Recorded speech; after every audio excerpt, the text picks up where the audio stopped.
Salve, ini kita kedatangan tamu nih dari Keuskupan Medan dan Keuskupan Jakarta. Nanti bisa perkenalan ini dengan Frater. Saya Frater Handri Sihotang. Halo, saya Frater Richard dari Jakarta. Wah, keren-keren kan, mereka ganteng-ganteng ya. Sekarang kita mau berondong mereka nih dengan pertanyaan-pertanyaan. Nah, kita mau tanya apa ya?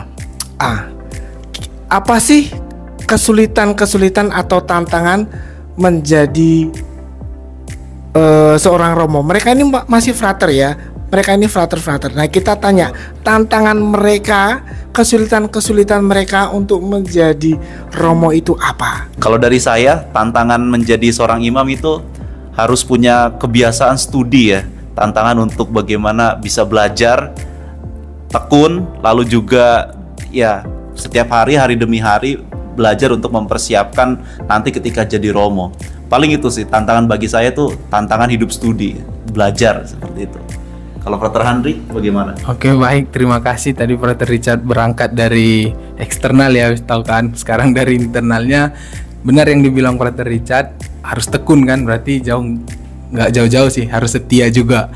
Artinya kalau saya sendiri sebagai calon imam ya gitu yang saya alami, internal itu kadang kita tuh berpikir kita lebih banyak bawa mimpi orang lain dalam diri kita itu, dan itu kita alami ya. Contohnya kami berdua ini pasti di kampung, di tempat masing-masing bawa mimpi banyak orang, sementara mimpi kami sendiri nggak sejauh itu.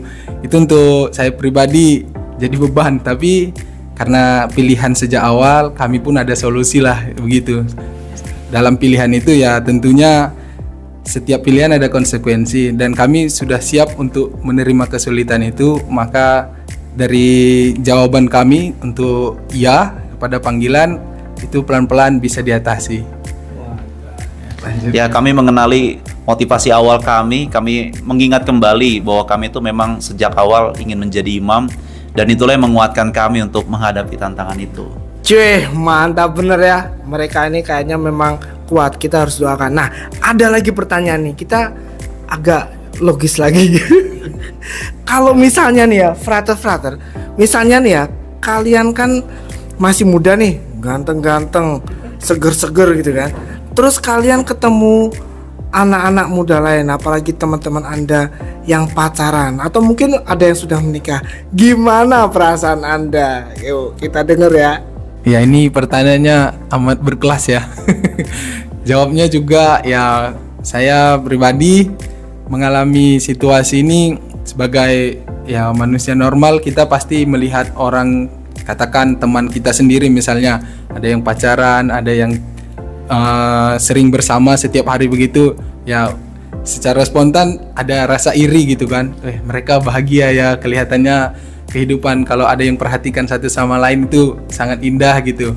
Tapi untuk saya sendiri seperti yang tadi dijawab sebelumnya, karena ada motivasi sejak awal dan itu udah pilihan dan konsekuensi ketika melihat orang pada umumnya, wajar kalau kita iri.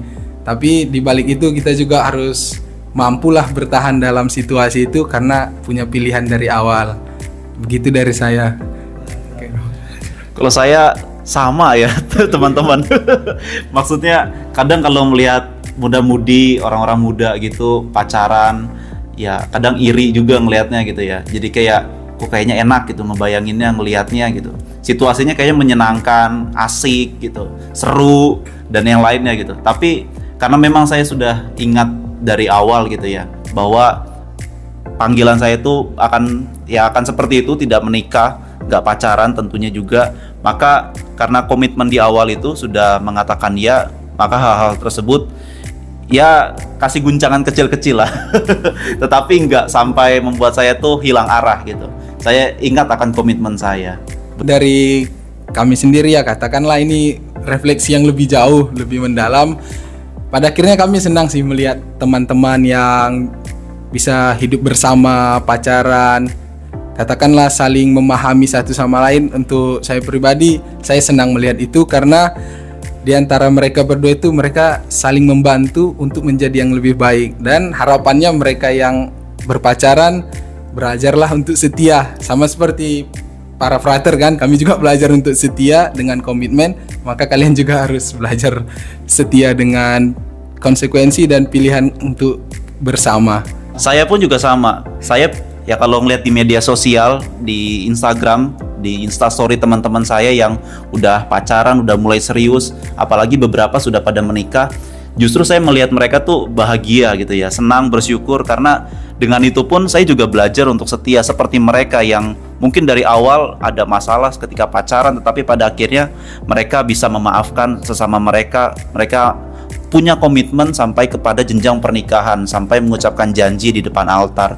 Bagi saya itu hal yang membahagiakan ketika melihat teman saya, walaupun sepintas di media sosial gitu ya, mereka mengucapkan janji di depan altar, rasanya itu syukur, bahagia, senang banget gitu.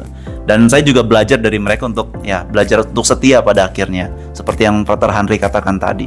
Mantap mereka ini ya. Jadi kita harus doakan mereka berdua, Frater Richard, Henry, mereka dari Keuskupan Jakarta dan Keuskupan Medan. Kita doakan mereka tetap setia dalam perjuangan mereka menjadi seorang imam, setia sampai akhir ya. Susah. Jadi imam itu susah. Melayani tetap melayani menjadi seorang imam, sebagai seorang imam itu susah. Mati sebagai imam itu susah. Jadi doakanlah kami, doakan frater berdua dan juga frater-frater lainnya yang masih berjuang. Tuhan Yesus memberkati.